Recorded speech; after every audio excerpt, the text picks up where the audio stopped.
Wise to Gcash Tagalog tutorial. So I've been waiting for this for a long time because it's getting hard to talk English. But yeah, I'm gonna teach you guys this how to transfer Wise to Gcash in Tagalog. So, mabuhay. Hindi joke lang. Biro lang yan. So, tagal ko na antay ito. Pero, magsisimula tayo dito. So, yung gagawin natin is, buksan lang natin Gcash natin.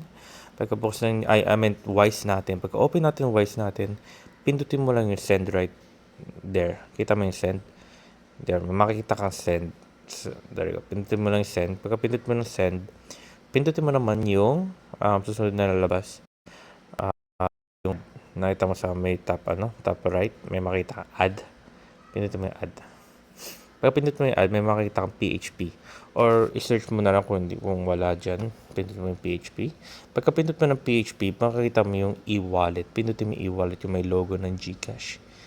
Pagka pindot mo yan, lagay mo, for example, myself or someone else. Depende sa'yo. Pero sa akin, since gagawin natin, sa akin is pupunta natin sa myself. Pagpunta natin sa myself, pupunta natin, lagay natin pangalan natin. Tapos select natin yung wallet provider. Pindutin natin Gcash, kasi Gcash nga gamit natin. Tapos lagyan natin yung recipient's number.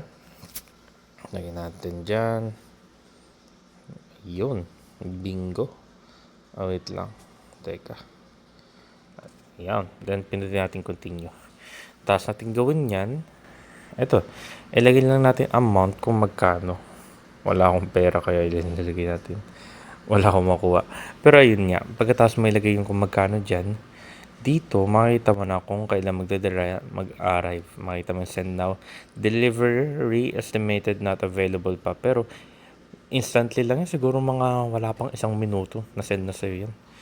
So, ito yung fee lagi. Mostly ito yung fee talaga. 39.20 pesos. So, hindi na magbabago. Hindi na magbabago. Yan. Hindi na siya nagbabago eh. Pero, malay nyo, baka pinanood nyo itong video nito susunod na araw, ewan ko, sa mga susunod na mga taon, baka magbago yung price. Pero, current ngayon, yan yung presyo ng transfer fee niya. Pero, ayun na nga guys. Yun lang. Maraming salamat sa panonood.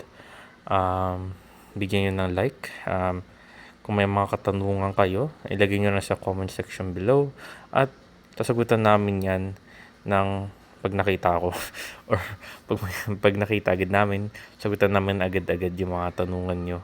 At ayun lang, feel free to ask anything. And yun na guys. Thank you. Maraming salamat sa panonood nito. At sa mga nanonood nito ng Filipino, hindi ko ano sabihin ko. Hello. Pero yun nga, thank you guys.